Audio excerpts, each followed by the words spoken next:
Hey everybody, welcome back to the channel. We're going to be exploring Islands of Adventure today. I figured it'd be kind of cool if we went on a tour of this park and I showed you all the little hidden details, little parts of the park that aren't usually shown or talked about. Starting right at the front of the park in the Port of Entry area, this is actually a working mailbox. You can actually insert your mail and it will be collected by Universal, as it says on the sign, on Mondays, Wednesdays, and Fridays, and mailed out with a Rocket Mail and Islands of Adventure stamp, almost like they do at Magic Kingdom for Main Street. You can mail out letters there as well. But I figured it'd be kind of cool to just walk the entire park, see all the cool little details of this park, see if there's any new merchandise or fun things going on, and we'll go from there. So, just like it says on the bridge, the adventure begins.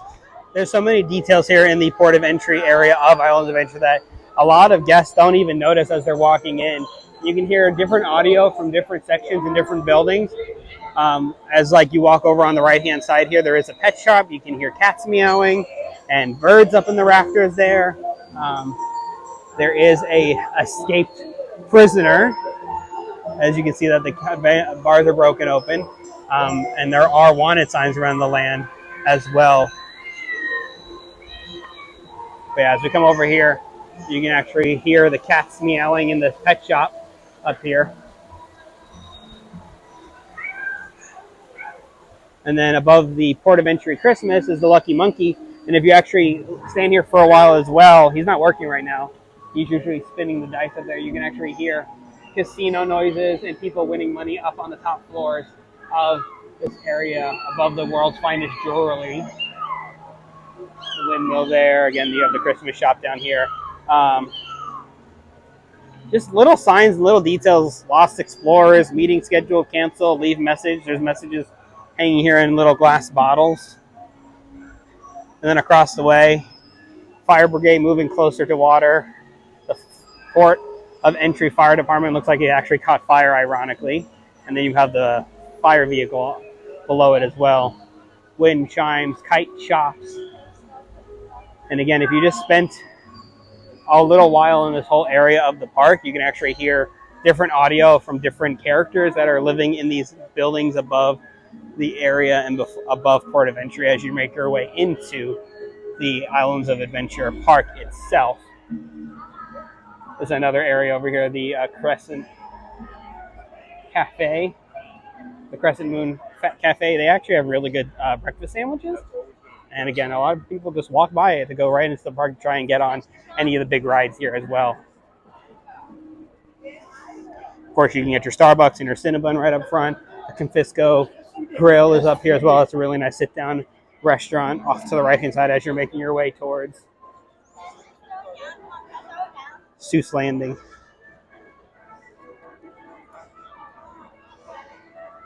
If you come over to the wait time sign, or the ticket board, or whatever you want to call it, they actually redid it, and there's little details here. You can see vials, probably for Jurassic Park. You have one fish, two fish, red fish, blue fish. You see the fish in the tank are red and blue. You have the Marvel's Mystery Oil for Marvel Superhero Island. You have a trumpet and a lock. And then on this side, you have paintbrushes for Harry Potter, or for Dr. Seuss, and a cup with a castle on it for Harry Potter. There's a very similar Triwizard Tournament mug for Harry Potter, and then King Kong and Jurassic Park. There's dinosaur teeth and cameras and old binoculars there as well. Just again, one of those little details in this park that nobody really notices as they come into Islands of Adventure. We just entered into Seuss Landing. This is the first land you can enter if you make a right after Port of Entry.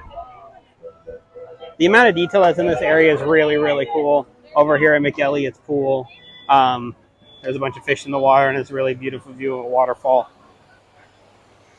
Again, there's just little topiaries of characters from all the Dr. Seuss books here as well. One really cool fact about this over here is if you actually do throw pennies in their mouth, usually they would squirt water back at you. I don't know if they still work, but all the money that is thrown into the water here at McElligot's Pool is actually donated to Give Kids the World as well. And then behind McElligot's Pool, You're sort of a fool. You'll never catch fish in McElligot's Pool.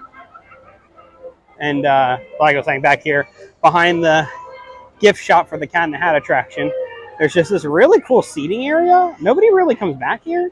So if you're looking for a really quiet place just to sit and relax, you can cool off a little bit. There's some shade back here. There's this weird egg from Horton Hatches the egg that he sits on that you can take a picture of. And then, like I said, this is part of the Exit to Cats hats and things. There's just nice benches. There's a little bit of shade and cover if it does rain. And you can get a little bit of a breeze from the AC from inside the store. If you do exit out of Cat in the Hat, the attraction, of course, there's a gift shop full of nothing but Cat in the Hat, thing merchandise, Dr. Seuss hats, t-shirts, bibs, stuffed animals, toddler clothes, pants, mugs, everything you can imagine that they can slap a picture of the cat and the things are. There's thing 1, 2, 3, 4, 5, teachers, princesses, and a whole bunch of other fun things in the store as well. Like I said, as you exit out of the Cat in the Hat attraction.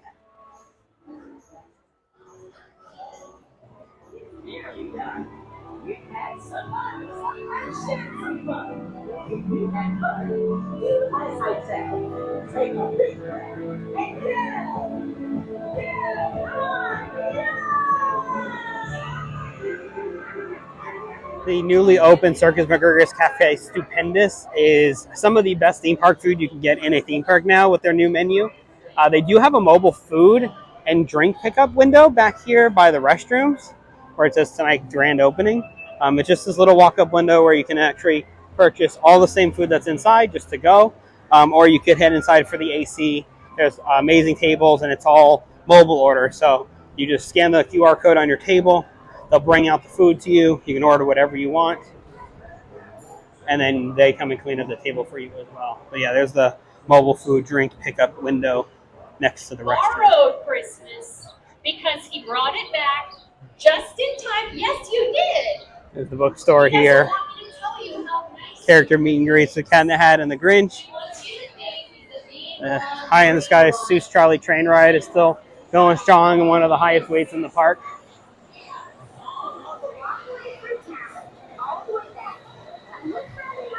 Snookers and Snooker Sweet Candy Cookers is the exit to the Highway in the Sky Seuss Trolley train ride. They have fudge and candy and gummies and a whole bunch of stuff. Over at Gertrude McFuzz Fine Feathers Finery is where you find any Grinch merchandise you want. And of course, more Thing merchandise and just generic Dr. Seuss merchandise as well. The Grinch has been so popular during Grinchmas for the holidays that I decided just to leave a lot of the merchandise out all year round that you can get whenever you'd like. Ornaments with your name on it, stuffed animals, mugs, jackets, hats, shirts, again, everything you can imagine.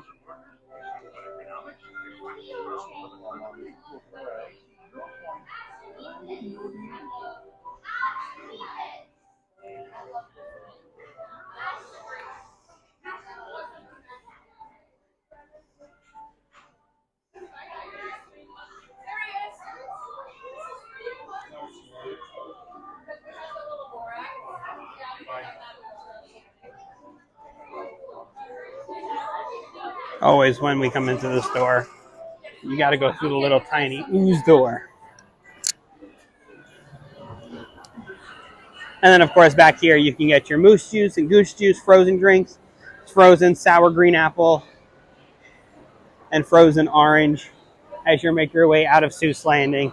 Think left and think right, think low and think high. Oh, the things you can think up if you only try. Bye-bye is the sign hanging over the bridge. Everything rhymes here in Seuss Landing. One really cool fact, actually, is this back pathway. The palm trees that you can see back there, there's a lot of them that are bent. See how the trunk is bent? Those were actually purchased after Hurricane Andrew came through South Florida. They actually blew those palm trees and made them all wonky shaped. So being Dr. Seuss and not having any straight lines in any of the books, they purchased all the wonky palm trees. And you can see them from any angle of the park from that back section of the walkway that leads you to Green Eggs and Ham.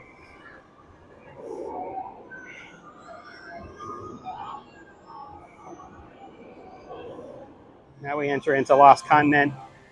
This is heavily rumored to be being taken away and completely rethemed eventually to, the rumor right now is The Legend of Zelda.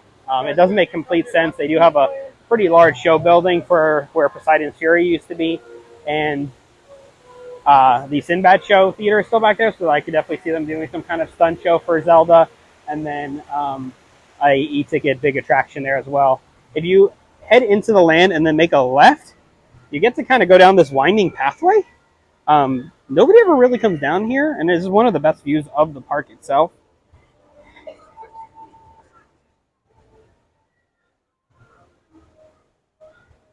Again, another quiet, calm area of the park that you can just come sit, relax, get amazing views of the park, and some amazing views of the backside of the Mythos restaurant as well. They're kind of right on the water back here. You can see Toon Lagoon and Popeye back there, and Marvel Superhero Island with the Hulk. There's this amazing statue back here, this large Poseidon-esque statue holding up the rock. This is, again, the back end of Mythos restaurant.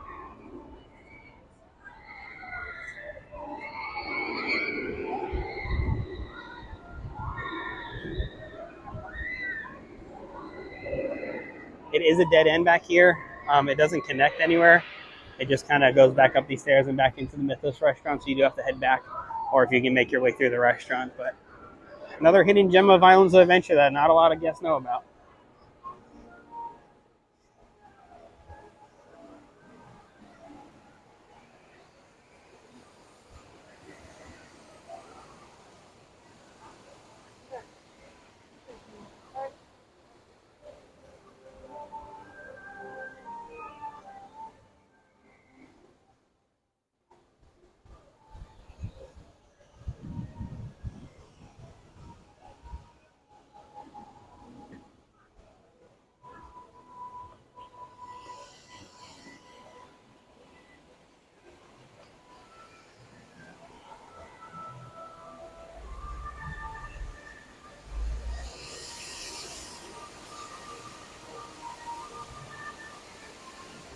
There's all small remnants of Poseidon's Fury. You can still see Poseidon's large trident there and the show building all the way in the back. It's been closed for over a year. Nothing really has been done over here other than them taking down the sign. And then, of course, on the other side, you do have Mythos Restaurant. Has been awarded the best theme park restaurant for many years, and they're 100% right. It's one of the best sit-down restaurants you can have in a theme park. There's still a lot of really cool little shops in the Pearl store and clothing stores. There's a shop up ahead that sells dragon merch and knight merch, kind of an homage to the old Dueling Dragons coaster and Enchanted Oak restaurant that used to be here before Harry Potter took over. But Fire Eater Grill is a really good quick service restaurant that gives you a good amount of food for a very decent price.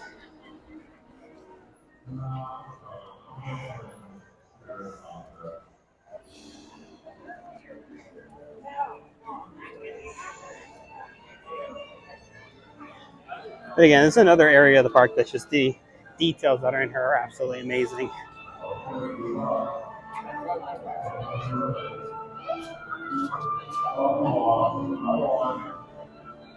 There's a store that sells swords and dragon masks, How to Train Your Dragon merch. They do have Dueling Dragons merchandise for the 25th anniversary. You can get henna tattoos and jewelry and a whole bunch of really fun stuff. And then, of course, one of the main few attractions left here is the talking fountain. Mystic Fountain, who are you? That's my favorite flower, the water lily. Where are you from, Lily? Where in Virginia? The Monsters Hideaway All Hallows Eve boutique has changed out seasonally. They re-theme it every few months, so this is all tiki themed, but it is heavily themed after the Universal Monsters, and where you can get the latest Halloween Horror Nights merchandise. The shirt actually just came out a little bit ago, and then they announced the Quiet Place maze coming this year as well.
And then, of course, after Lost Continent, you do make your way into Hogsmeade. This is the original Harry Potter world that they first built before building the Hogsmeade London King's Cross expansion that you can take the Hogwarts Express over to Universal Studios Florida. This is kind of where Dueling Dragons and the Enchanted Oak was, that they took over, part of Lost Continent before that shut down. We'll just take a quick trip through here. It's not much to look at, or there's a ton of stuff to look at depending on if you are a big Harry Potter fan or not. Again, you can do all the wand interactions. There are rumors that they're going to be coming out with new interactive wands pretty soon, that you're going to be able to keep track of your spells and keep point systems and everything, kind of like the power-up bands that will come to Super Nintendo World. There's not really any hidden areas or little details that aren't widely known in the Hogsmeade area. So we'll just kind of breeze through here, and then we'll head over to Jurassic Park and check that out.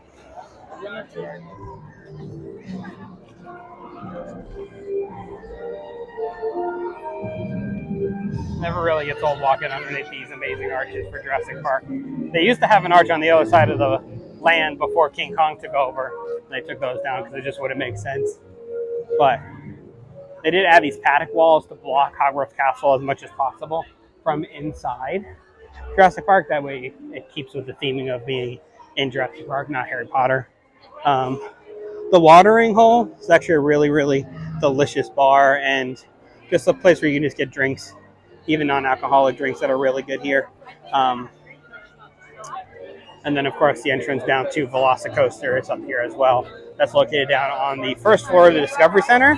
It just used to be an old courtyard. I think it's a 75-minute wait right now. And then, of course, up here you have a photo op with the famous Jurassic Park Jeep and the Spinosaurus from Jurassic Park 3 sticking out of the bushes.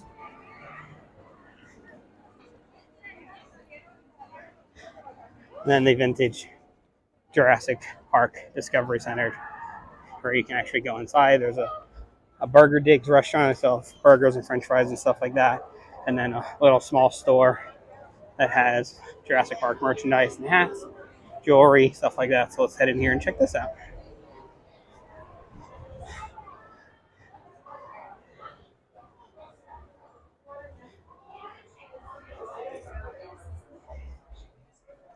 Like old Japanese style shirts. You have posters of Chris Pratt you can buy that are signed. Statues. The Ian Malcolm signed picture. Stuffed animals.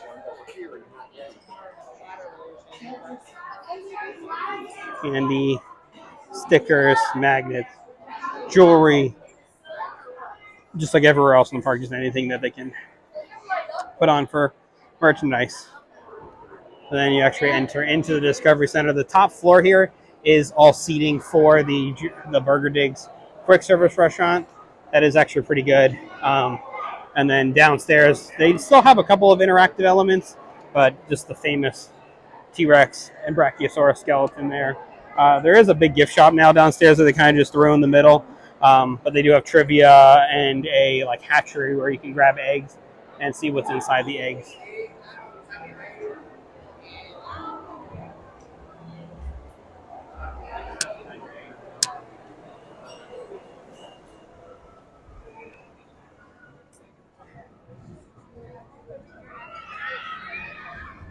You have your traditional carnival games where you can win dinosaur stuffed animals and teddy bears and stuff.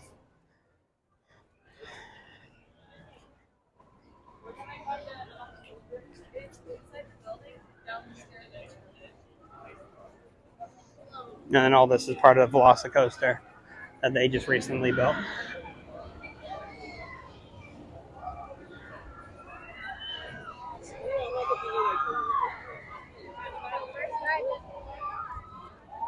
Another tip board here telling you wait times throughout the park.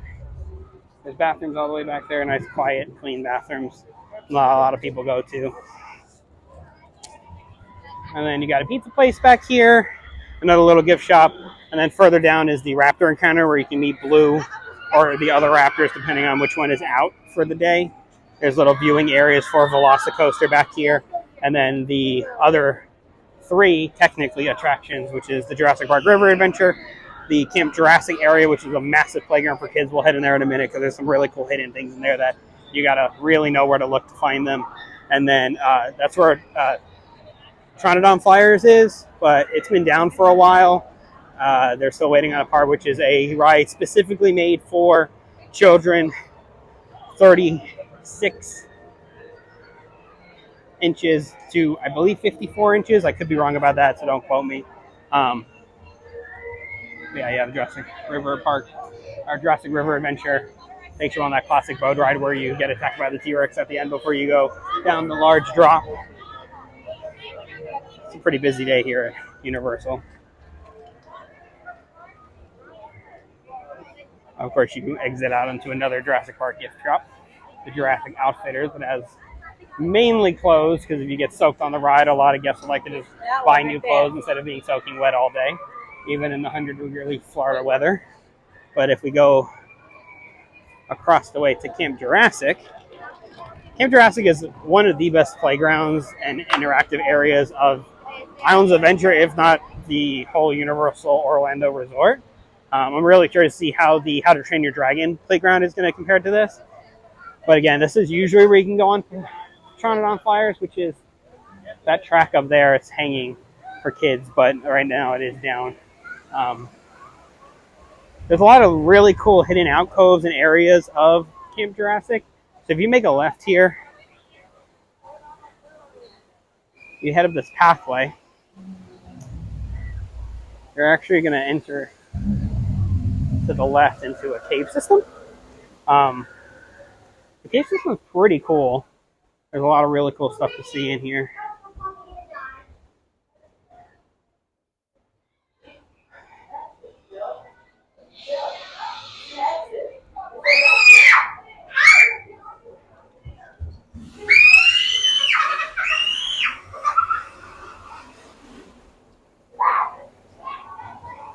There's a geyser that goes off. There's dripping water everywhere in here. Really cool bridges that go all over the place. Ooh, the fog effects in here are very strong today.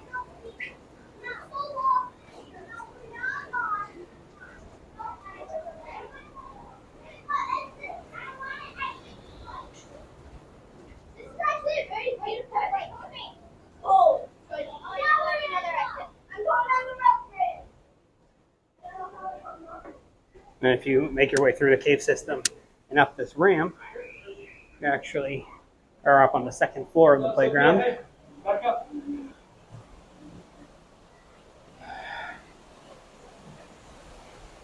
And again, there's another really beautiful view of part of this park. The fact that this park's been around for 25 years and just the fully immersive areas of this park and the way it's designed and the way it's built is just so unique and so different. Other theme parks have said, the new immersion like Pandora or Diagon Alley. But I mean, if you really think about Islands of Adventure, this whole area is very, very immersive for a park that was built in the 90s.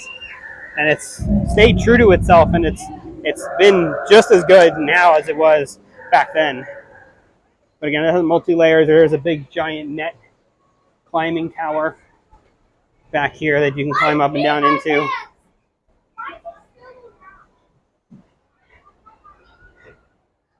It's all nets and climbing for kids and adults alike if you want to do that. There's just so many cool little hidden tunnels and alleyways. This area is actually a water splash area for kids, and in the back you can actually squirt Dilophosaurus heads at each other and get soaking wet if you really want to.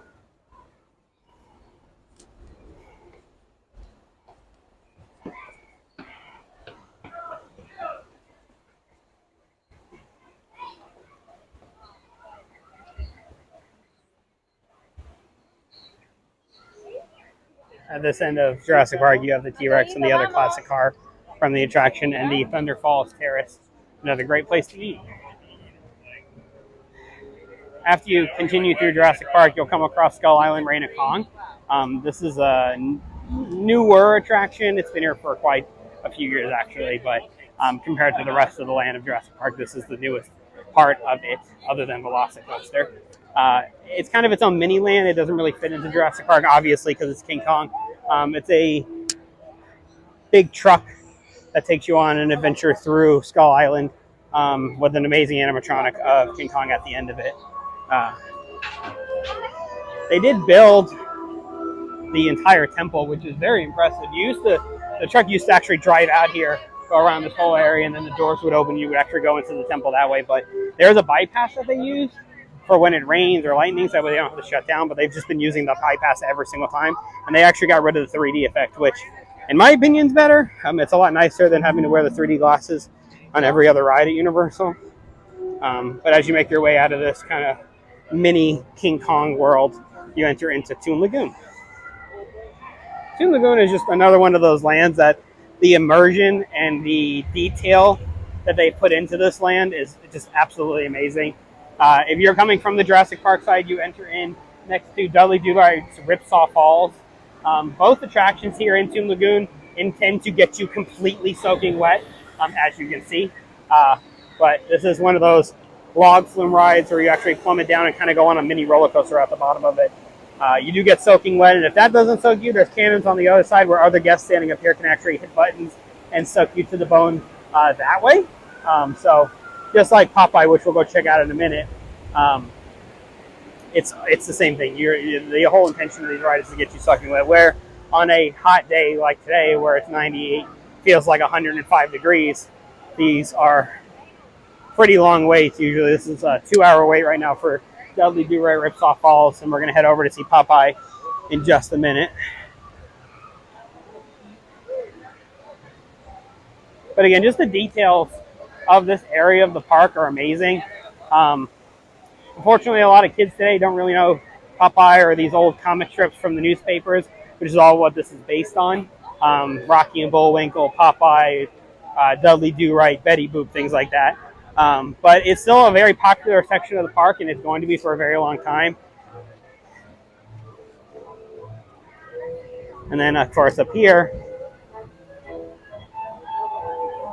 you do have a small section of Toon Lagoon specifically made to be for Popeye, which is Sweet Haven from the Popeye cartoons. This is another water ride. There's a statue of Popeye right off front of it. It's another water ride. It's actually a big raft ride where no matter where you sit, you're going to get completely soaked on this attraction. It's the best water attraction in any theme park, in my opinion. There's animatronics, giant octopus animatronics, really cool stuff. But of course, you can see this is literally the beginning of the ride. And just from the beginning, the minute you hit the rapids, you're completely soaked to the bone.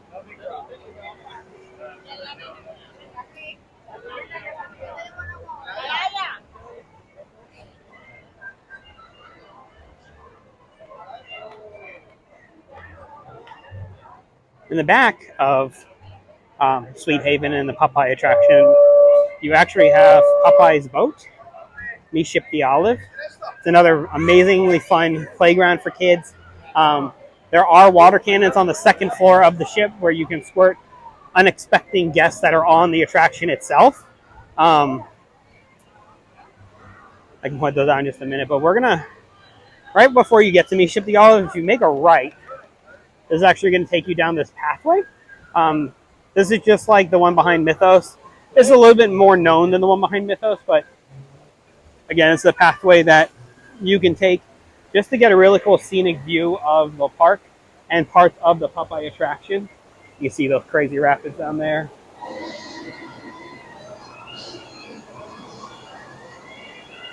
Just wait for a raft to go by.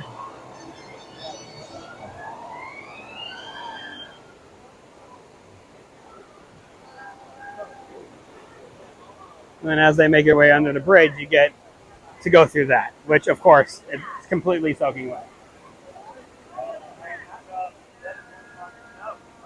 Not paying attention at all.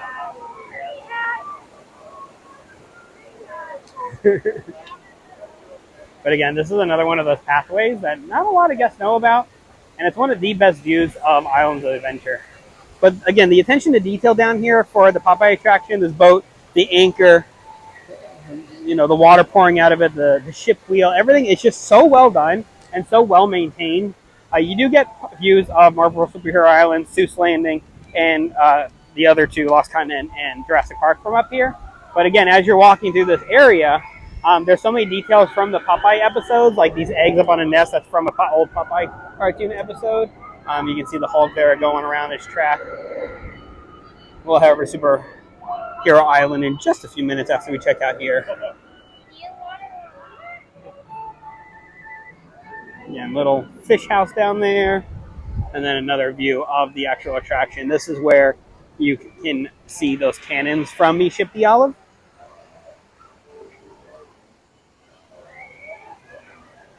But again, just the little details down here of the flying fish crossing signs, Riptide. You can see like a saw coming out of the boat, somebody stuck underneath it. And then if you look up on the ship, you can see those water cannons on the second floor that are free to use. And you can just spray as the rafts go by as well. But again, you come down here and just check out all the really cool details of the Popeye area and this beautiful view of the park. Plymouth Rock. All nods to the vintage Popeye episodes.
amount of water effects that are in this land are crazy, but it feels so good on hot days like this. And I went over here. And then it's actually where the Universal and Pass Holder Lounge is. Chairs, charging stations, merchandise, food, underneath the giant Betty Boop. You just got to present your Universal annual pass.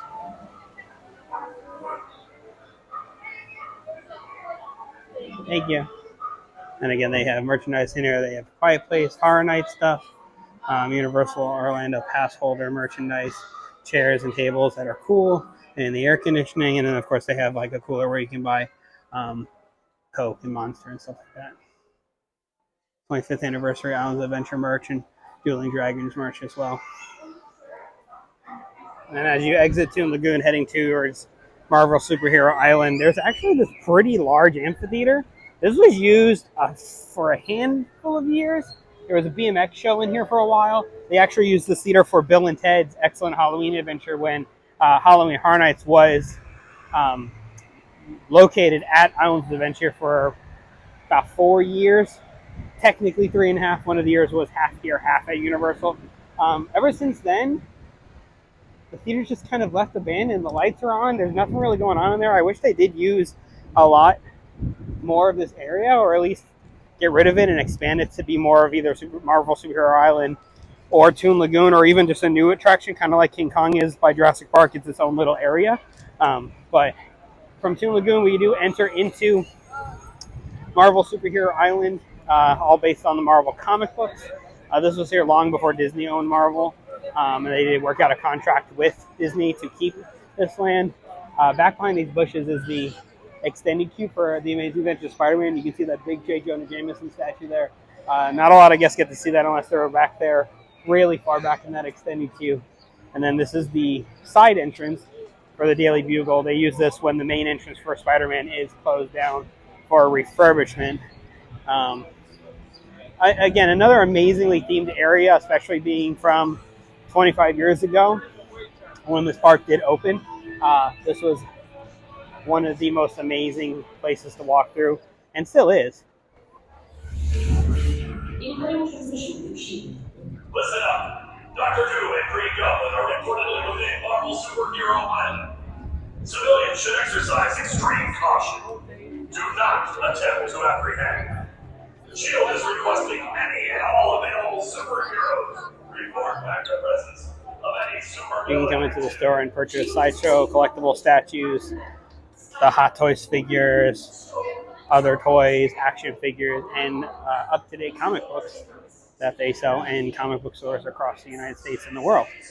They have a variety of different characters like Guardians, Iron Man, Hulk, Deadpool, Spider-Man, of course, for this Amazing Adventures of Spider-Man attraction that's just outside. And then, of course, there's the whole Spider-Man store itself.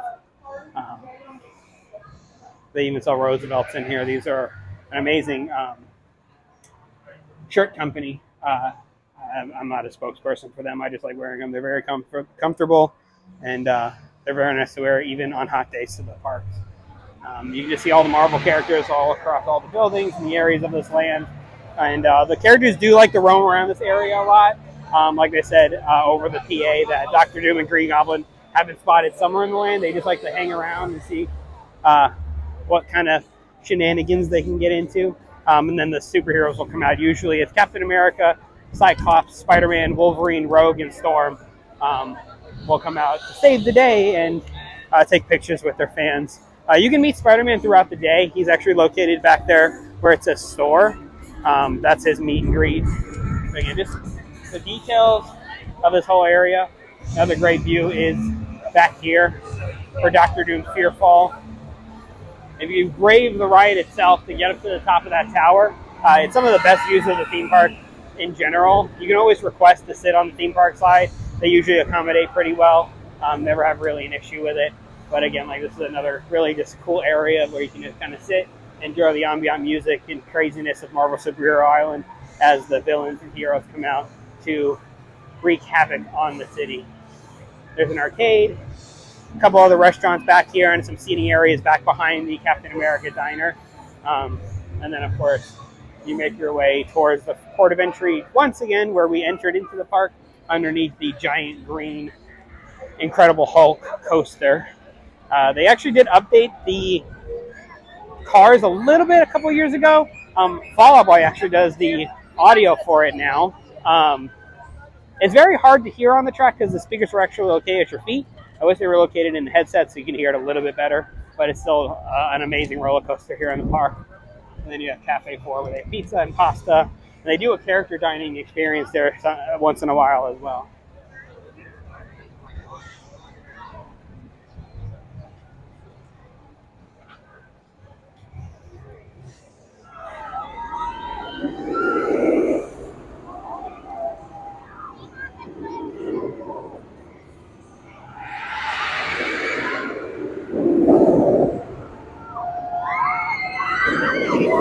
And then as we make our way back into the port of entry area, we are back over by the Cinnabon and Starbucks at the entrance of the park.